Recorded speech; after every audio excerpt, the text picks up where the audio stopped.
अब्दुल कादिर खुश होकर कहता है, वाह, आज स्कूल में दौड़ का मुकाबला है, मैं तो पहला आऊंगा। उसके जादुई जूते की आवाज सुनकर वह हैरान रह जाता है। जब जूता कहता है, ओ कादिर भाई, तुम मुझसे दौड़ोगे, मैं तो उड़ भी सकता हूं। अब्दुल कादिर हैरान होकर सोचता है, हाय अल्लाह, ये जूता बोलता है। जूता फिर कहता है, हां भाई, मैं जादुई जूता हूं, लेकिन शर्त यह है, सच बोलने वालों के पांव में ही दौड़ लगाता हूं। अब्दुल कादिर मुस्कुराते हुए जवाब देता है, मैं तो हमेशा सच बोलता हूं। अचानक अब्दुल कादिर के दोस्त आते हैं और एक दोस्त कहता है, कादिर, तुमने होमवर्क किया? इस सवाल पर अब्दुल कादिर थोड़ी मुस्कान के साथ जवाब देता है, उसके जादुई जूते चमकते रहते हैं। अब्दुल कादिर आसमान में उड़ता है।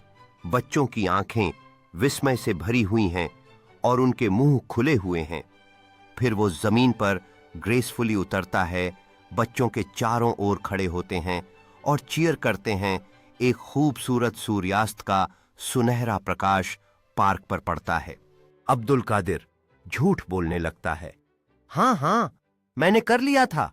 जादुई जूता फौरन बोलता है, झूठ झूठ, मैं नहीं दौड़ूंगा। सब हंस पड़ते हैं। अब्दुल कादिर शर्मिंदा होकर, अच्छा सॉरी जूता जी, सच ये है कि मैं भूल गया था। जूता खरुश होकर, बस अब तुम सच्चे हो गए, चलो अब उड़कर दौड़ जीत लेते हैं। अब्दुल कादिर आसमान में उड़ता है। सब हैरान। बच्चों, याद रखो, सच बोलने वाला हमेशा कामयाब होता है।